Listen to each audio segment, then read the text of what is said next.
বিসমিল্লাহির রহমানির রহিম। সবাই বেয়াদবি মাফ করবেন।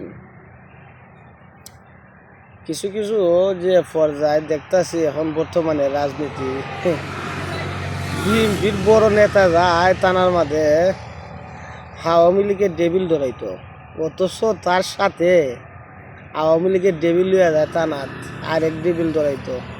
কি নোংরা রাজনীতি আরম্ভ হয়েছে। সে নিজে বড় নেতা মনে করে, অথচ আওয়ামী লীগের লোক নিয়ে যায় থানার মাঝে আওয়ামী লীগ ধরাইতো। তারা একজনে প্রশ্ন করলো সে যে আইলো আওয়ামী লীগ ধরাইতো, কিন্তু তার সাথে তো আরেকজন আওয়ামী লীগ, তখন তার সাথে লোক জিসটা খাইয়া টানাতি বাড়ি গেছি। কি বুঝেন আমরা কোন পর্যায়ের মাঝে আছি? ফকাশে আওয়ামী লীগের লুট বাজার হাতে ঘুরাইতেছে, চা ফান আড্ডা বিভিন্ন কার্যক্রম চালিয়ে যাইতেছে, অথচ তাদের কোনো খোঁজখবর কেউ নিতেছে না। অথচ তারাও আওয়ামী লীগরে শেল্টার দিতেছে, আর টানার মাঝে যায় আওয়ামী লীগ লোক লইয়া আওয়ামী লীগ করাইতো।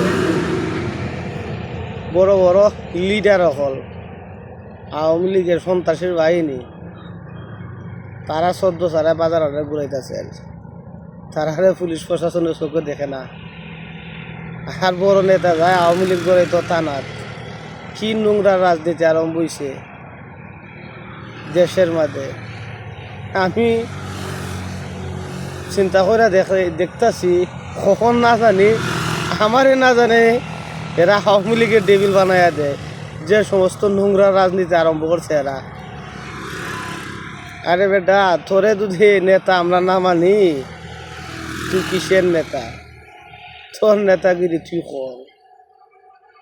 অথচ থারে না মানলে মানুষরে আওয়ামী লীগের ডেবিল বানাইয়া পুলিশে দেওয়াইয়া হয়রানি করায় আজাইরা। একটা জিনিস চিন্তা করেন না, সামনে নির্বাচন, আজাইরা জনগণরে কি হয়রানি করা দরকার আছে?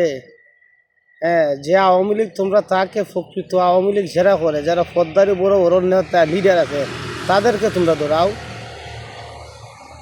আজাইরা জনগণরে হয়রানি করে কোনো লাভ আছে?